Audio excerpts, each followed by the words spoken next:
of Science. Presently, Antonio collaborates with Presenza International News Agency, the Third World March for Peace and Nonviolence, and the World Forum of Universalist Humanism. Father of 4 children, resides in London, United Kingdom. Welcome, Antonio. Thank you very much, Julieta, for your presentation. And dear friends of the Center for Human Studies of the Americas, CEHA, and WCHS, World Center of Human Studies, for inviting me to contribute to this 10th International Symposium, Utopia and Marcha, Utopias in Motion, Path to the Universal Human Nation. Sponsored by the National University of Cuyo, UNCuyo, and the Faculty of Exact and Natural Sciences, FSEN, and to the members of the organizing committee, Daniel César Robaldo, Nadia Magali Robaldo, and the science committee, Dr. Jacobo Alume, engineer Carlos Guajardo, and Dr. Lucas Hinojosa.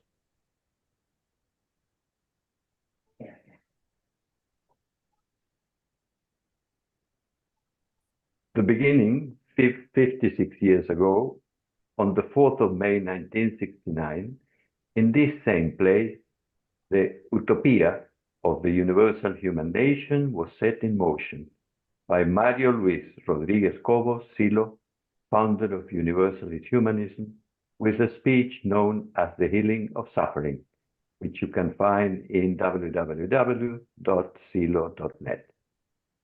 That experience inspired my life and that of hundreds of others who had the privilege of being present then and have dedicated their lives to the dissemination of these ideas across the world.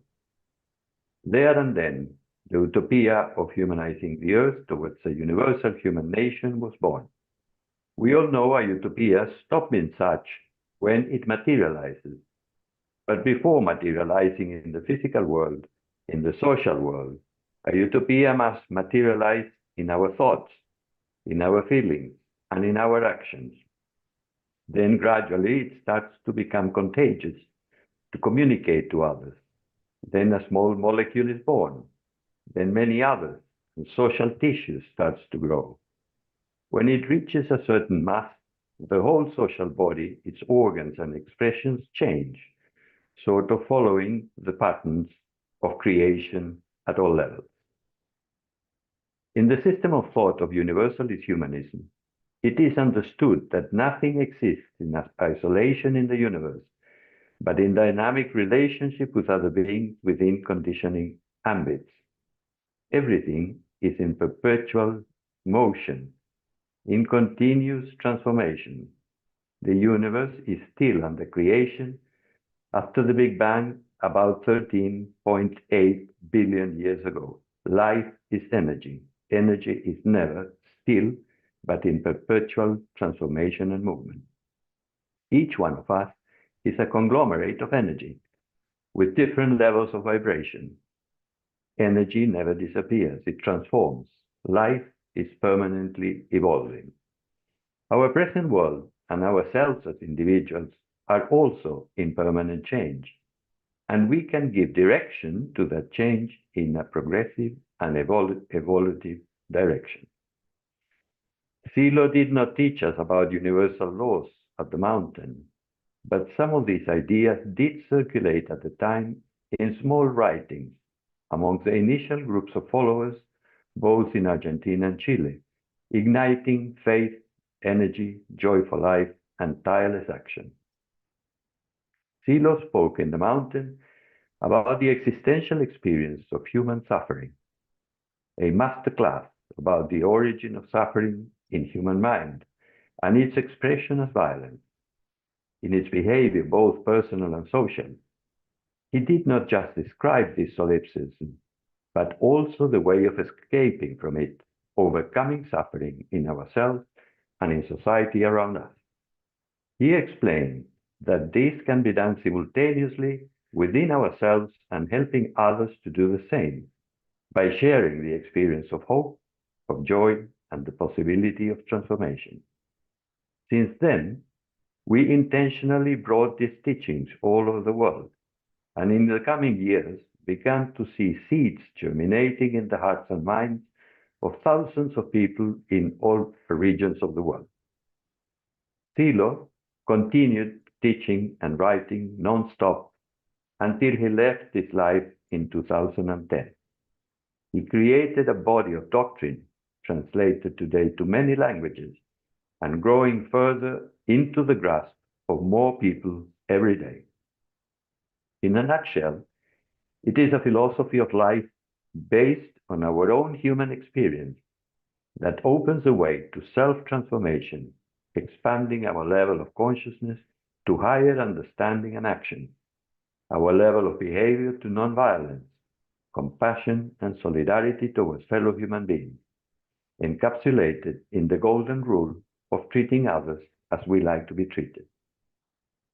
This doctrine equips us to face the fact that the Western civilization is in profound crisis. Due to its political position and having been the most powerful for the last 5 centuries, its influence reaching all regions today is pushing its crisis. The Western civilization is pushing its crisis into the rest of the world. In a highly interconnected and interdependent world, we are all affected by this crisis. Its pretended values have turned obsolete, its contradictions becoming obvious to all. The cult of violence, power, and money concentrated in the hands of few, while preaching equality and democracy, has reached a point of exhaustion. Their political and financial institutions are worn out without a chance of renewal.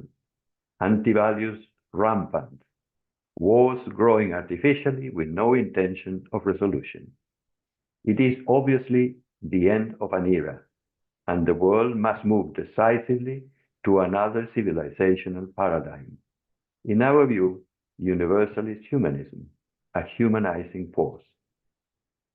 Silo formulates it as humanizing the earth by moving towards a universal human nation, spread throughout the world and sharing talents, resources, knowledge, nonviolence, cultures, races, feelings of solidarity, faith, and compassion. The utopia is not in the formulation because this is the essence of the humane. The utopia lies in the inertia and deficiencies of functioning of the human psyche, its increasing difficulty of adaptation to new conditions. The obstacle is not nature, as its resources are abundant, and we have technology advancing at an exponential rate if we wish to protect it, regenerate it, and make it even more productive. The obstacle lies in the resistance to change imposed by our living habits, the greed and indifference of governments and corporations. Neither are communications an impediment, since we have the best in human history, reaching every corner of the world in real time. The problem lies with the human being, its archaic behavior, its habits and resistance to change. In a life trapped by an inexorable structure of contradiction, fear, suffering, and violence that perpetuates itself by contaminating the world around. The problem is how to break that chain of determination affecting the present and obviously the future. I would like to quote Silo in his talk, Humanism and the Crisis of Civilization, at the Academy of Sciences in Moscow in June 18, 1992. Silo said, "As you know, we are talking about the vital situation of crisis in which we are immersed today, and consequently, about a moment of rupture in the beliefs and cultural assumptions that formed us. To characterize a crisis from that viewpoint, we might attend to 4 phenomena that directly impact us. 1. Driven by the technological revolution, The world is changing rapidly, causing changes that clash with the established structures and habits of life of both societies and individuals. 2, the mismatch between the speed of technological acceleration and the relative slowness of social adaptation to change. That is generating progressive crisis in every field, and there is no reason to suppose that this process will stop. Indeed, quite the contrary, it will tend to increase. 3, the unexpectedness of events prevents us foreseeing what direction those events, the people around us, and in particular our own lives, will take. It is not, however, change itself that concerns us, so much as the increasing unpredictability of that change. 4, many of the things we once thought and believed are no longer useful, but neither are the solutions in sight from society, institutions, or individuals, all of whom are suffering the same difficulties. And while we need signposts and references, our traditional references are proving to be obsolete and asphyxiating. This was expressed 33 years ago. Today, science recreates and empowers itself at fast pace. Now, with artificial intelligence, which accelerates its qualitative and quantitative process, technology and the natural sciences, like physics, chemistry, and mathematics, are beginning to have an almost independent impact on the human evolutionary process and science in general. The hypotheses of sciences are evaluated as soon as they are formulated by researchers and investigators, and recommendations, objections, and risks are automatically reformulated, incorporating masses of information which could only be evaluated over long periods of time until recently. In the operations of its own consciousness, the human being, though, does not have the ability to quickly detach from prejudices and fears, given the tacit or imaginary imposition from their own academic, social, family group circles, and other affiliations that give them identity and stability, sense of belonging, individuality. In other words, from their own mental landscape, their own past. That mental landscape defined as formational landscape in Silo's psychology works. Through this mental invisible landscape, every new perception filter being modified by the prism of our memory, intriguing but fascinating phenomena, the constant repetition, the mental habits that impede us seeing the new as new, and therefore to adapt. Individualism, the cult of the individual as separate from the social whole, from the work team, from the faculty in the broadest sense, individualism associated with success, the lack of solidarity towards others, fierce competition for success and money, that prevalence over the group has become a mental illness of Western civilization, its nemesis. It is a society of rivals from elementary education, primary school, and university. The other is a potential enemy who sooner or later will fight against you to obtain your position, your power, your money. These anti-values are educated in the family and from the first years of formal school. Private education is a privilege because of its prohibitive cost for most families. Then, from these bastions of privilege and exceptionalism, they develop the ideologies that condition the mentality of children as a landscape of formation, the typical order of the oligarchies, the elitism, control liberal democracies without exception. Individualism leads to fear the other, to try to neutralize him or her, weaken him or her, make them depend on your power and domination, and eventually defeat them. So in business, in sports, in the couple, family, or social relationships, at work, in science and technology, and of course, and absolutely, in power and influence over money and nation states. Of course, also in the geopolitical level, in the relationship between states. Behavioral inertias represent an obstacle and a loss of capacity for adaptation, for the construction of synergies, especially at the level of nation states, always in struggle, always looking at each other with suspicion and consequently fear. This distracts attention, energy, and resources from the major common issues of our time: the environment, violence, poverty, insecurity, human rights, and the well-being of all.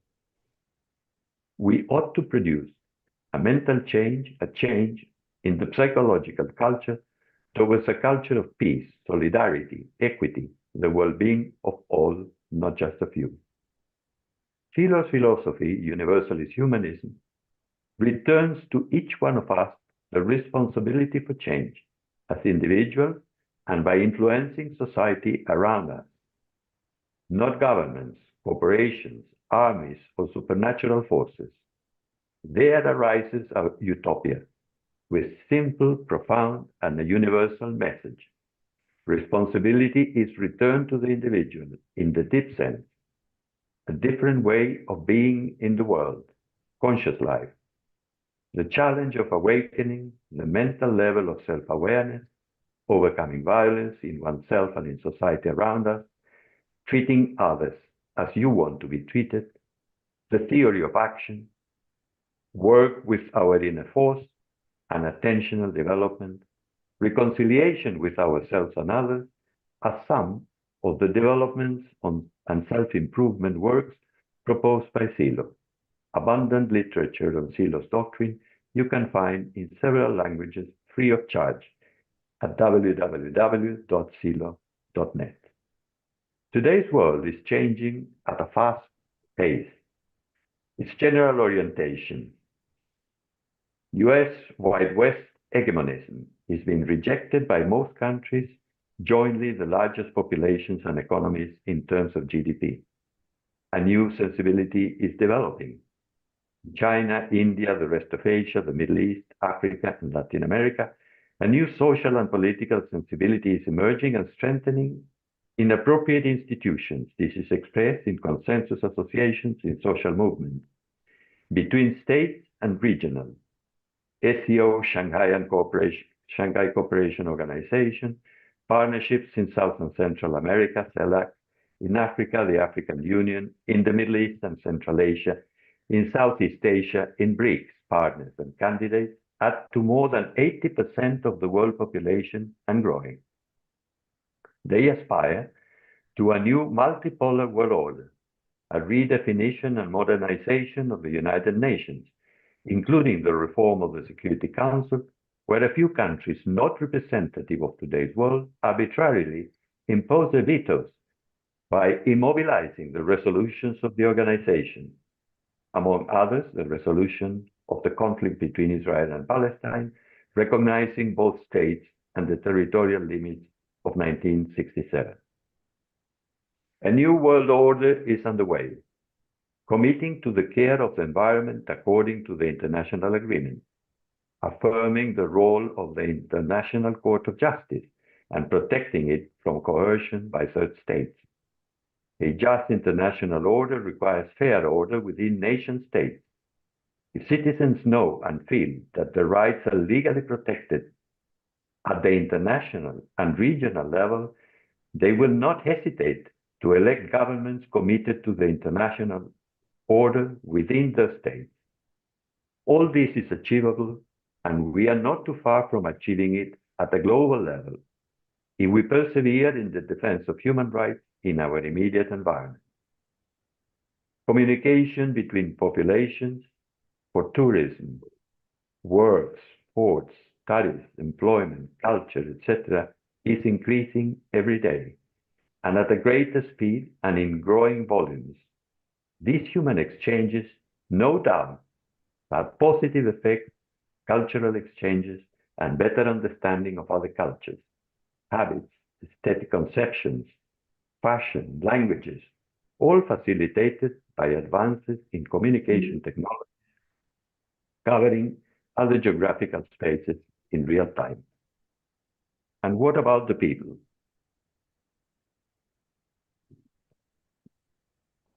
Within the system of beliefs, values, mentalities, ideologies prevalent in the cultural substrata of the Wide West, the West in the fashionable geopolitical jargon, the common people without money and without power, voters, consumers, taxpayers, the workforce, the people, and all other derogatory terms are worthless.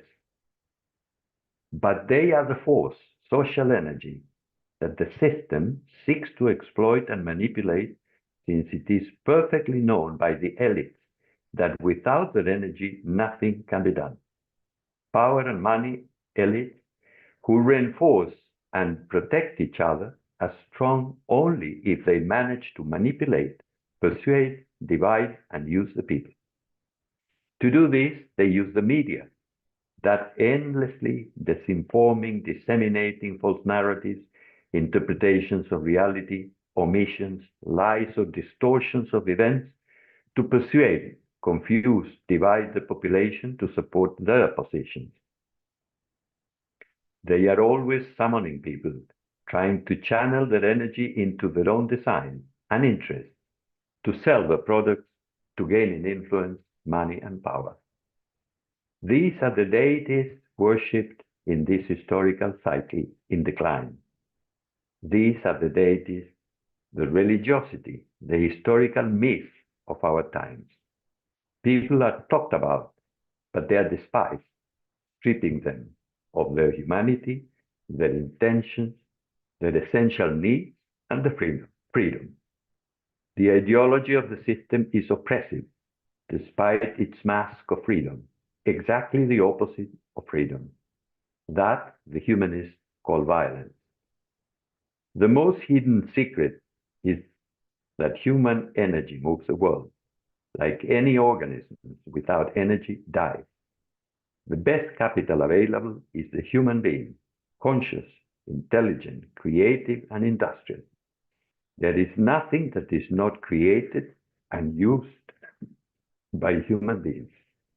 When populations are educated and the basic needs are satisfied, they in turn create the wealth of states as producers and consumers in a virtuous cycle of development. The myth of capital as the only or main conditioning factor for economic growth is a big, big lie. It is a human being with its talent, work, intentionality, who creates, transforms, and develops the natural world. When the Republic of China was established in 1948 under the political leadership of the Communist Party, it did not possess any capital, but the labor effort of its own people.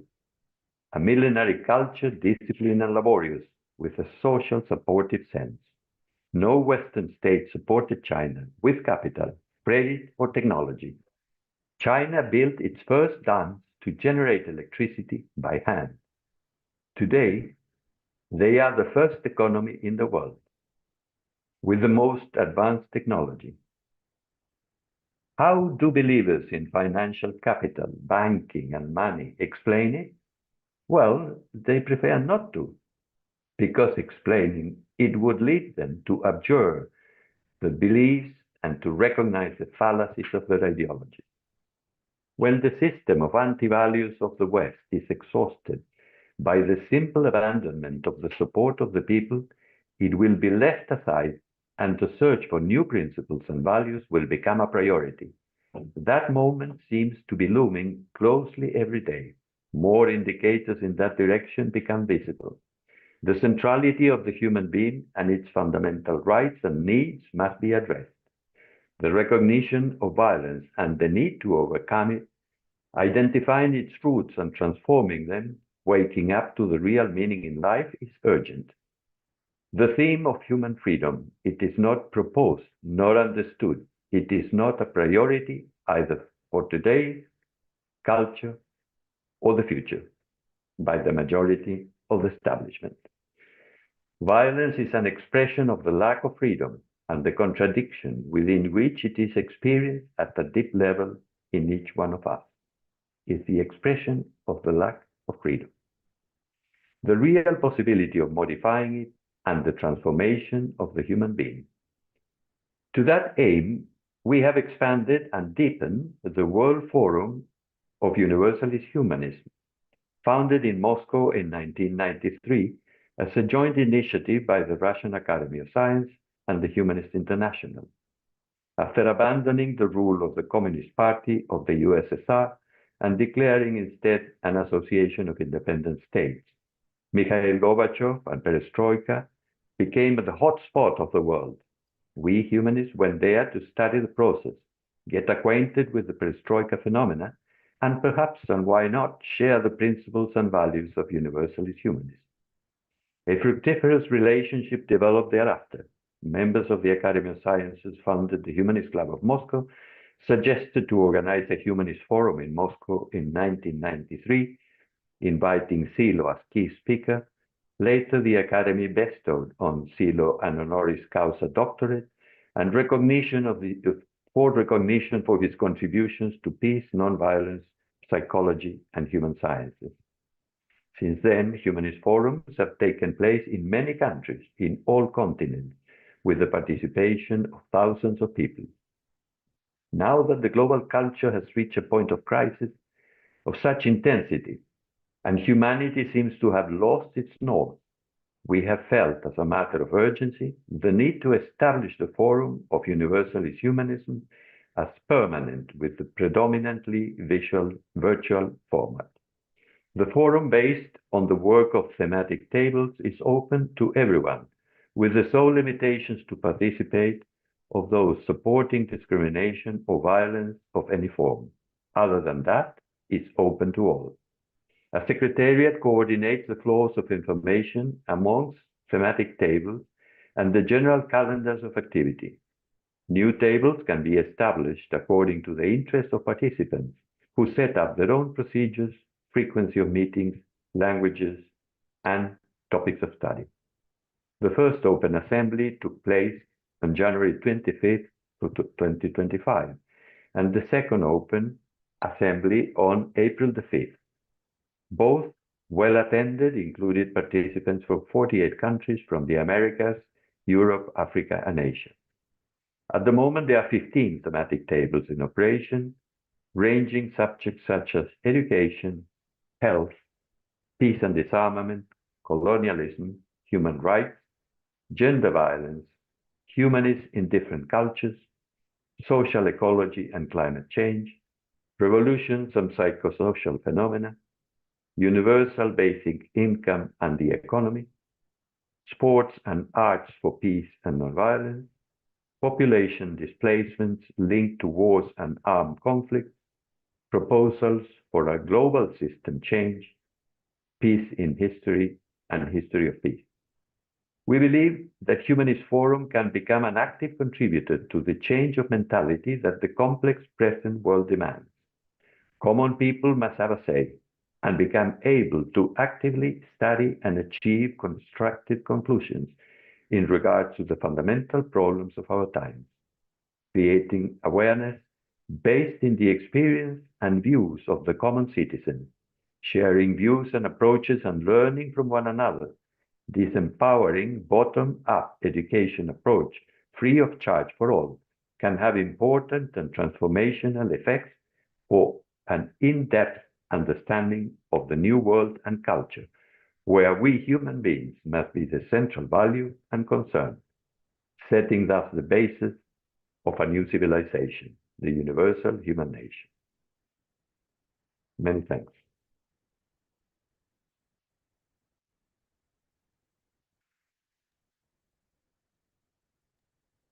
Gracias, Antonio. Gracias, Antonio. Thank you, Antonio. Gracias. Excelente, Antonio. Muy bueno. Excelente. Bien, ¿y ahora cómo hacemos con las... Si hay preguntas, si hay respuestas?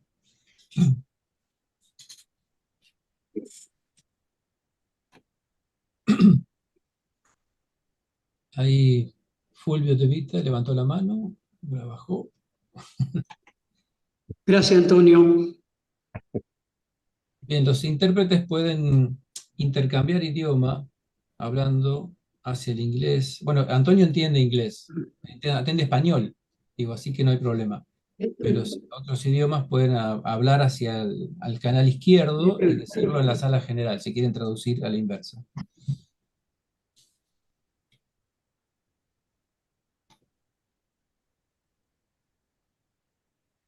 Excelente. Bueno, Muy bien.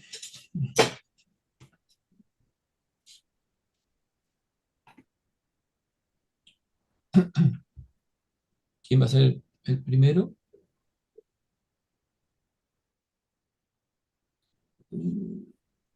Tenemos amigos alrededor del mundo.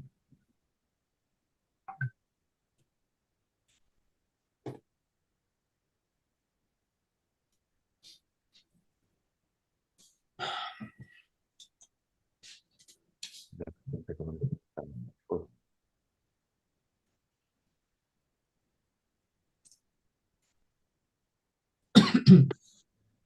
Nos ha dejado muy pensativos. We are thinking the questions.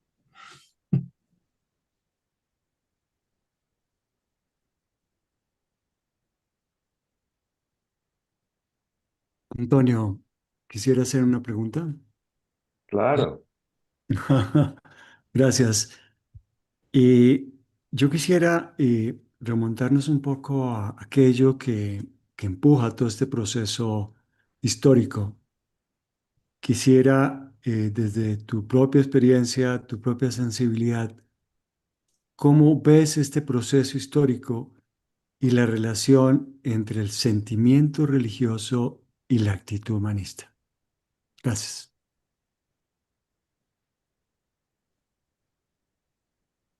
Yo creo que el proceso, en muchos sentidos, Juan, puede tener similitudes con procesos, ciclos históricos anteriores, pero el tema es que en esta oportunidad estamos todos tan involucrados, somos todos parte de tal estructura que se va estrechando día a día, porque la velocidad que lleva es como si estuviéramos viviendo en el mismo lugar.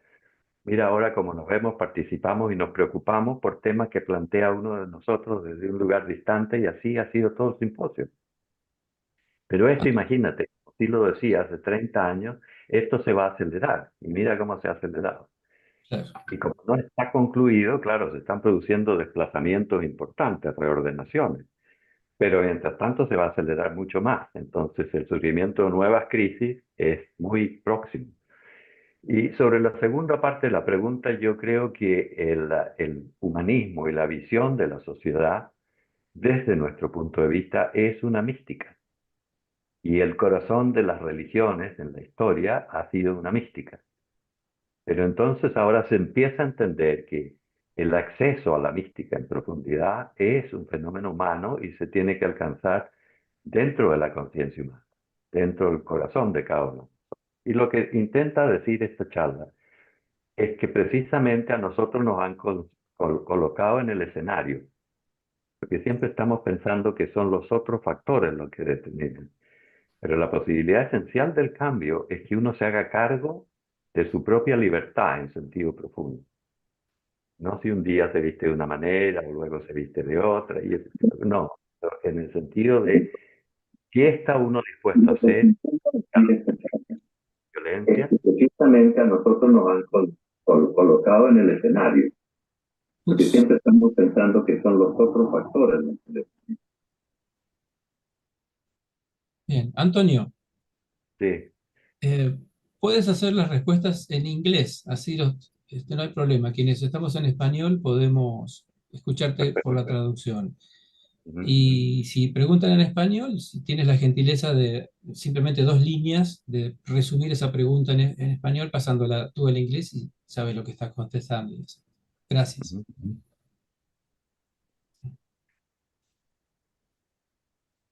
Desde Mendoza están levantando la mano desde el Parque Punta de Vacas. Adelante.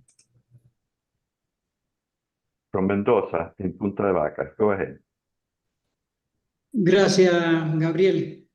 Antonio, frente a todas las actividades que se vienen haciendo a nivel mundial, el tema es si tenemos alguna propuesta concreta para presentar en las Naciones Unidas y después en cuanto a la reformulación también, que la que hablamos, ¿te acuerdas? Si tenemos algo concreto o armamos una comisión desde el foro. ¿Cómo lo ve a ese tema? Perhaps the best thing is to organize a commission from the forum. The question is whether we should have a position regarding the reform of United Nations. And we have exchanged, I suppose, even in the different groups of the symposium, matters in relation to that, and in previous occasions as well. I think the forum would be perhaps the appropriate format at this stage to organize a commission to propose fundamental ideas regarding desirable reforms to the United Nations. You know that all the states of United Nations, according to what expresses Jeffrey Sachs, the investigator and historian and expert economist of the University of Columbia, is that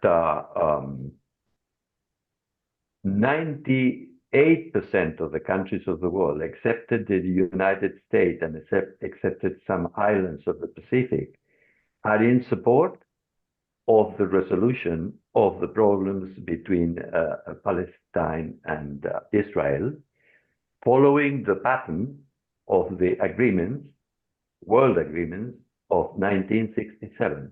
That means if tomorrow United States that veto all the intents to approve that resolution remove the veto, it would be approved automatically by consensus in the United Nations. That means that the war could be stopped in 24 hours. So it's kept there without possibilities of success, with the same sort of characters that have instigated the war in the first place, and against all the principles of international law.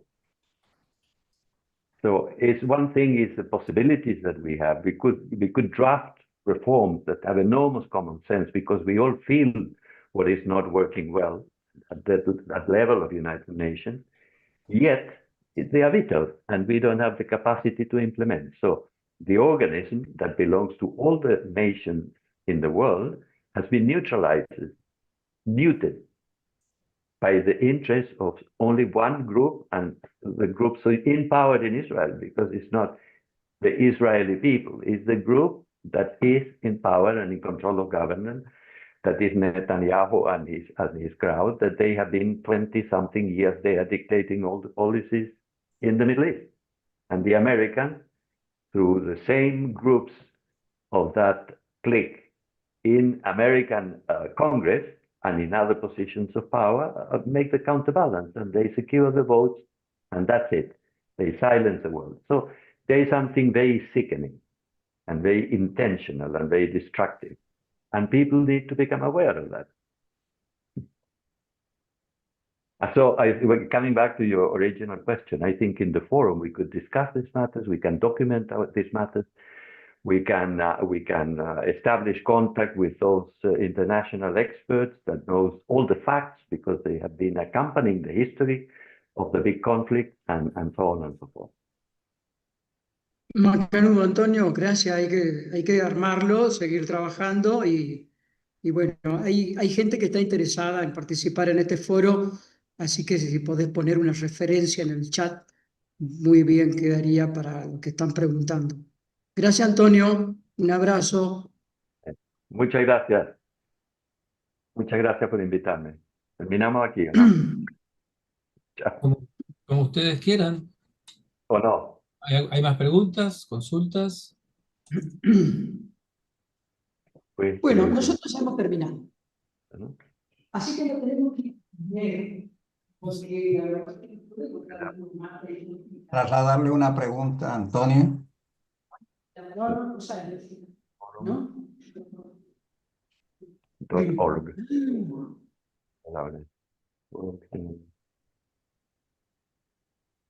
University.org. Sí, adelante la pregunta.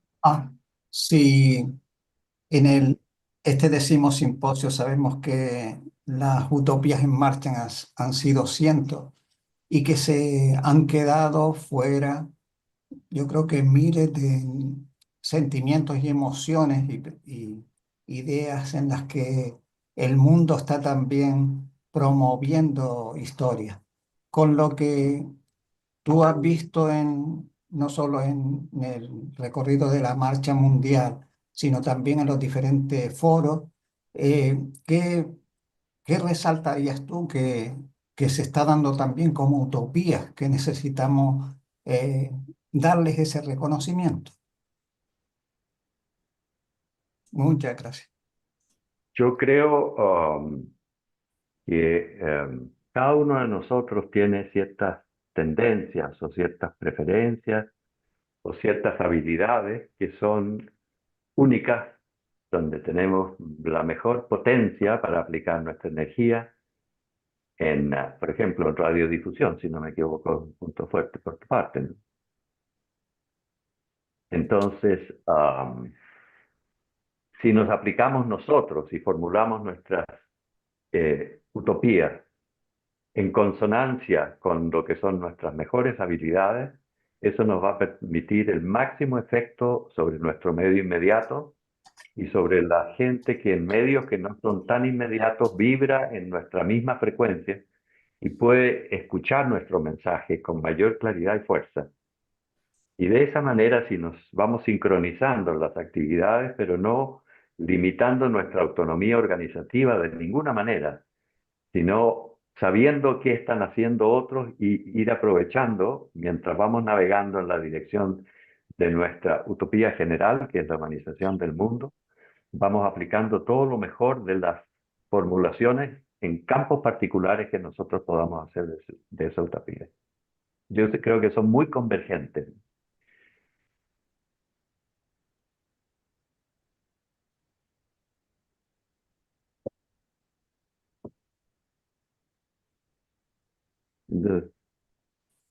Bien.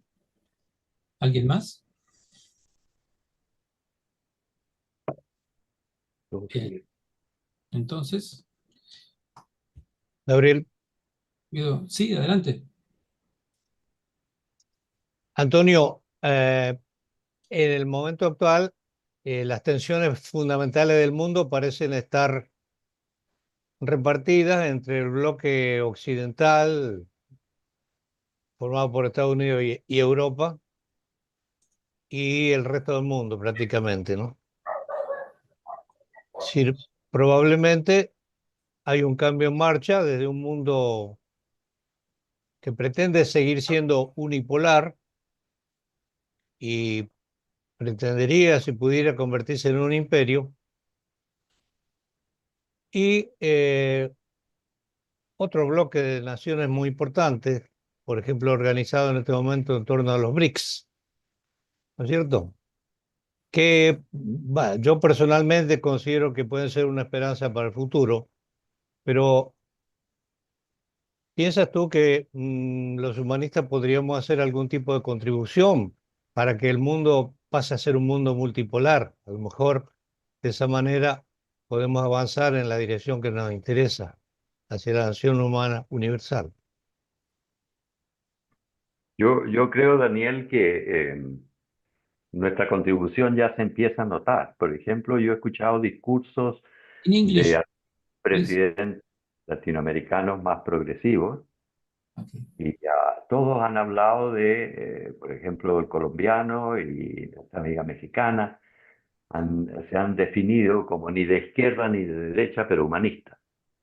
No han explicado en qué consiste el humanismo, pero tampoco se puede definir una postura doctrinal así en un discurso político. Pero lo que a mí esas manifestaciones me muestran es el nivel de penetración que empiezan a tener nuestros mensajes con todas las cosas que vamos haciendo de una manera u otra en el ámbito de las comunicaciones, en el ámbito cultural, porque van a tener que buscar tarde o temprano, si empiezan a copiar nuestro lenguaje, qué es el humanismo. Y van a tener que ir a las referencias nuestras. Y desde el punto de vista doctrinario no hay nada equivalente en esta época histórica, ni en épocas anteriores, a la definición que ha hecho Silo del humanismo universalista, que es su teoría y su doctrina. Y la profundidad que él ha alcanzado en la explicación de los mecanismos que producen sufrimiento en la conciencia humana. Porque eso no está definido ni por la psicología oficial ni por nadie. Entonces nosotros tenemos un elemento muy potente en nuestra mano que lo vamos manejando cada vez mejor porque vamos avanzando en nuestro propio trabajo de transformación individual y que lo tenemos que continuar usando y de manera cada vez más efectiva. Entonces yo creo que se podrían establecer relaciones con gente muy progresiva, te diría con Chomsky, con Jeffrey Sachs, con gente que en este momento, bueno, no Chomsky porque estaba bastante enfermo, pero el tipo de caracteres que Varoufakis, por ejemplo, tiene cosas también progresivas. Y ellos ya tienen mucha entrada en muchos campos. Y trabajando con ellos con cercanía, por ejemplo, nuestros amigos de Grecia tienen ya un trabajo, Marilena Toca, es parte del movimiento que ha formado Varoufakis y se ha presentado como candidata de ese movimiento en ocasiones y están buscando muchos puntos de acuerdo. Y yo lo he visto a Varoufakis en acción y le falta profundidad. Él no llega de la misma manera que llegamos nosotros. Está hablando de un tecnofeudalismo, de cosas que son muy novedosas desde el punto de vista de su especialidad científica, como ciencia, si es que consideramos la economía como una ciencia, pero son como elaboraciones de superficie, a mi juicio, no hacen a la esencia de las cosas, ¿no? Entonces, por eso, esos trabajos en cercanía con gente que tiene mayor prominencia o que tiene un montón de cualidades que deberían trabajar en conjunto, y yo creo que así podríamos acelerar. Jeffrey Sachs, por ejemplo. Jeffrey Sachs, por ejemplo, ¿no? Porque Jeffrey Sachs ha acompañado todos estos procesos desde los estados, por ejemplo, que están en guerra y en conflicto, como asesor económico. Y al mismo tiempo conoce el Departamento de Estado por dentro y por fuera, y conoce a los jefes de Estado. Entonces te explica cómo han surgido todos estos conflictos, quiénes son los hechores, en qué fecha exactamente, dónde están los documentos que respaldan lo que él está diciendo. Y entonces, claro, es tan impactante que los que dicen lo opuesto se tienen que callar la boca. Entonces, cuando uno llega a ese punto, quiere decir que se está progresando. Y estamos muy cerca de ese punto. Hay muchos indicadores.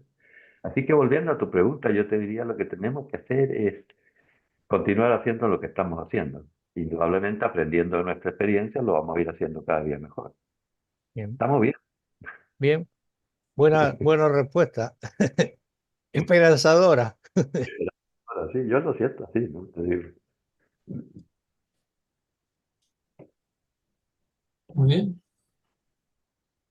Entonces, Entonces nos Yo veremos. creo que, lo que está planteando Antonio me parece muy interesante, ver el grado de penetración de nuestro mensaje a través de más de 50 años. En el caso México, cómo han ido retomando todo eso que ahora llaman humanismo mexicano, pero que parten muy parcialmente, pues, ¿no? Y se reduce primeramente como a un humanismo cristiano del siglo XVI, porque no tienen más elementos. Pero lo que me llama la atención es que no definen al ser humano, no definen lo que es el humanismo, ¿no? No definen la actitud humanista y todo lo reducen al Renacimiento italiano, sin tomar en Imagínate. cuenta ni siquiera en Occidente el Renacimiento español, que es en el que están más basados ellos, que en el Renacimiento italiano. Pero dejan afuera grandes contribuciones que se pueden ver en el libro de Fernando García, El humanismo en la India, por ejemplo, ¿no? Y esa parte de Asia. Entonces me parece que sí ha penetrado nuestro mensaje. Creo que faltan muchos elementos de nosotros para ir haciendo cuña y para irle dando soporte, porque en el caso México hay una cantidad enorme de gente que está estudiando el tema del humanismo pero muy de lado. Y tienen muchos de ellos, el mismo López Obrador, personalmente le entregamos los libros de Obras 1 y Obras 2, ¿no? En diferentes momentos, y ya intelectuales de mucho renombre, que son hoy en día la base ideológica del humanismo mexicano, ¿no? Pero que a mi modo de ver han revisado nuestros libros muy por encima, ¿no? Y creo que tarde o temprano van a tener que ir buscando más, ¿no? Así que me parece que muy completo, ¿no? muy interesante lo que dice Antonio, ¿no? De cómo hemos ido contribuyendo, pues, ¿no? Bueno, era eso nada más. Es fantástico lo que dice Víctor y es muy reafirmador de nuestras posibilidades, que son muy grandes, ¿no? Claro, como son flojos y están apurados, se quieren improvisar con algo que no es improvisable. Claro, Porque si no, reflexionar en profundidad y trabajar en profundidad y entender los conceptos, no van a entender qué es humanismo. Y entonces hay que dejarlos que hagan su proceso también. Se irán poniendo más humildes, se irán redimiendo y la gente va a tener más expectativas. Se va a decir, claro. bueno, ¿y de qué? ¿Qué va a hacer? Estamos bien, y yo creo.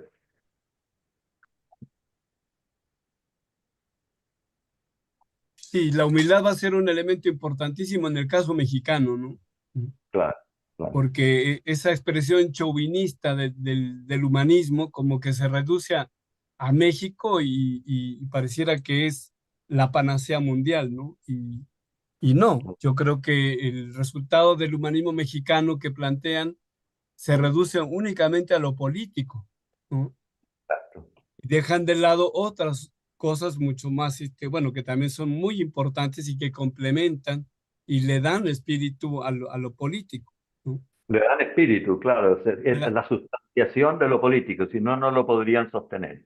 Claro, Si pudieran diseñar un sistema de reformas que están basadas en el espíritu del humanismo, fracasarían en corto tiempo, porque no podrían preparar estructuras capaces de sostener ese sistema de reformas y de darlo claro. fuerte.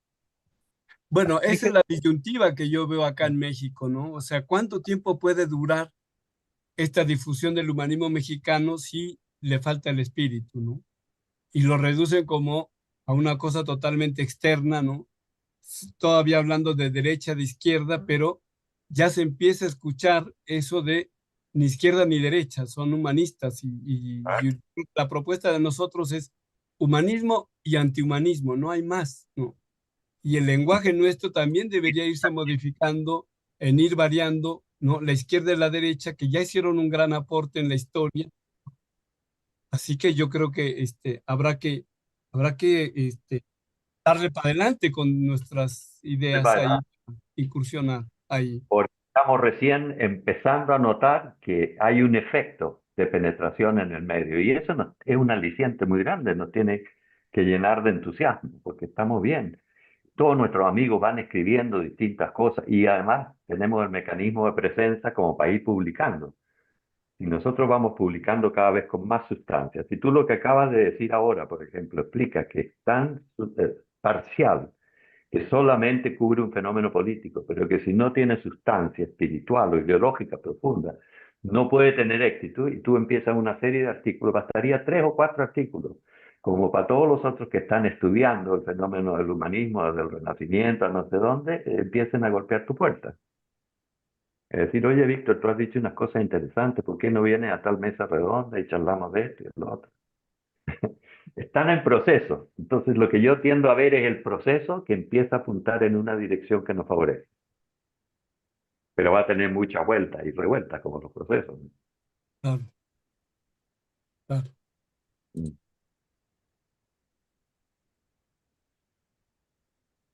Well, another question or finish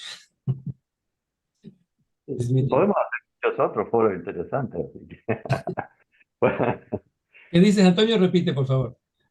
que podemos organizar muchos otros foros interesantes. No nos tenemos que agotar aquí. Así es que, Seguro. Y quizás específicos de un tema. claro. Hay muchas ideas, propuestas, sugerencias interesantes. Bien, Muchísimas gracias, ¿no? muy Un bien. gusto. gracias a vos, Antonio. Chao. Muy bien. Bien.